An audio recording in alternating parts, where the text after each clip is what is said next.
Pan और आधार को link कराने की अंतिम तारीख अब नजदीक है। आयकर विभाग के नियमों के अनुसार अगर पैन को आधार से लिंक नहीं किया गया तो पैन इनऑपरेटिव हो जाएगा। खास तौर पर जिन लोगों का आधार 1 अक्टूबर 2024 या उससे पहले जारी हुआ है, उनके लिए 31 दिसंबर 2025 तक पैन और आधार लिंक कराना बेहद जरूरी है। समय पर लिंकिंग न होने की स्थिति में टैक्स फाइलिंग, बैंकिंग और वित्तीय लेन देन से जुड़े कई जरूरी काम प्रभावित हो सकते हैं।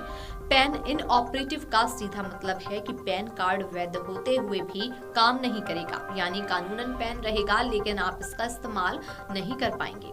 पैन इनऑपरेटिव होने पर पर्सनल लोन, होम लोन या कम ब्याज वाले कर्ज लेना मुश्किल हो सकता है। इसके अलावा कई वित्तीय लेन देन पर उच्च दर से टीडीएस कट सकता है, जिससे टैक्स बोझ बढ़ जाएगा। बैंक खाते, निवेश और अन्य वित्तीय सेवाओं में भी दिक्कतें आ सकती हैं। अगर तय समय सीमा तक पैन आधार लिंक नहीं किया गया तो पैन को दोबारा सक्रिय करने के लिए 1000 रुपए का जुर्माना देना होगा। ये राशि इनकम टैक्स ई-पे टैक्स सुविधा के माध्यम से जमा करनी होगी।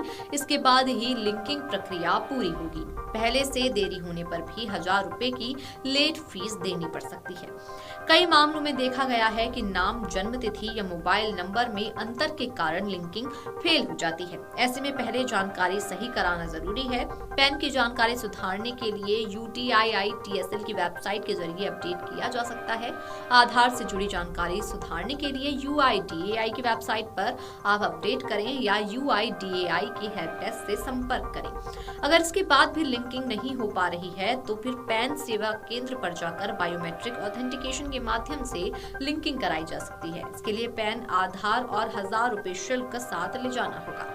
आइए अब जानते हैं कि आप ऑनलाइन पैन आधार लिंक कैसे कर सकते हैं। Tax payers income tax e-filing portal पर पैन और आधार नंबर दर्ज करने के बाद आधार से जुड़े मोबाइल नंबर पर आएं। OTP के जरिए सत्यापन करना होगा। डेडलाइन के बाद लिंकिंग करने की स्थिति में पहले 1000 रुपए का भुगतान भी आपको करना पड़ सकता है।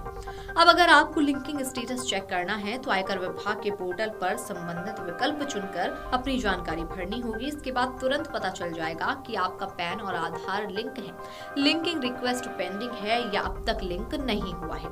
अगर आपका पैन डीएक्टिवेट हुआ तो आप अधिकारियों के सामने मुश्किल में पड़ सकते हैं। पैन कार्ड हर तरह की आर्थिक गतिविधियों के लिए जरूरी दस्तावेज होता है। इतना ही नहीं, पैन के बिना आपको कई समस्याओं का भी सामना करना पड़ सकता है।